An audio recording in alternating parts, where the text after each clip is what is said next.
Yo, TNM Hyperlink here to bring you a video series on how to upgrade your training in Super Smash Bros. For Wii U. Chances are you train by playing other people, or you jump on For Glory or Anther's Ladder.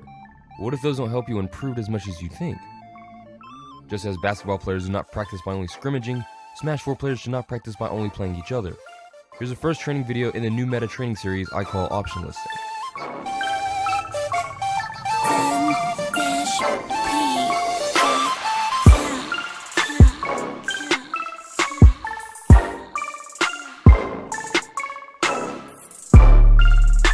Now, most of us know that there are things to practice in training mode, but end up practicing only a few tech and then leave to play other people. So the first step is to identify what to practice, and we do that by doing an exercise we call option listing. This involves dividing the playing field into 6 sections to identify common situations. This exercise also implies that 2 contestants do not switch places, as this would just flip the playing field. You have sections A, B, C, and D, along with high and low. You have the 2 contestants, X being you and O being your opponent. Start by putting X and O in different sections and you start generating situations. For instance, X and B and O and C will be noted as BVC, or what I call the neutral situation.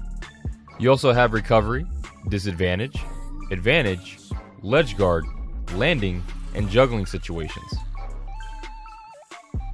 Then for each situation, you make a list of options ranked from your safest option to your riskiest option. As an example, I'll use Toon Link. In the neutral situation, which doesn't last long, usually about 30 frames, I have the following options: Bomb Pool, Short Hop Arrow, Boomerang, or Approach. Usually my opponent approaches since I don't have to. Once they enter my section, it becomes a disadvantage situation with a new set of options.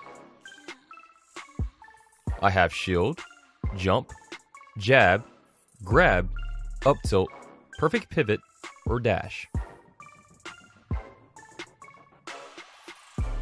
The options in blue are branching options, or options that branch into another set of options. For instance, if I shield first, I have out of shield options: Jump, Bomb Throw, Roll, or Spot Dodge. Remember that the roll flips the situation from disadvantage to advantage. It's a good tool, but can be punished if it was easily read. Once you find your options, practice cycling through them in training. If you have tech-specific options like Toon Link's Bomb Fake Out or your very own Perfect Pivot, make sure you practice enough so that it becomes second nature. You don't want to use an option that you're performing consistently. Missed inputs are very bad for a game that is measured in frames. Here I have an option list example of where I did my option list for Toon Link. Now you don't have to do this, you don't have to write it out for each situation, but it's important that you know each option. Say for instance, I keep getting punished when I choose the shield option. I'm wondering why. Why is that? Well, maybe I'm holding shield too long, or they keep punishing my roll, I keep rolling. It's just something I'm not mixing up. So you write down all your out of shield options and you figure out, hey, I have more options besides roll, or I have more options besides just sitting in shield.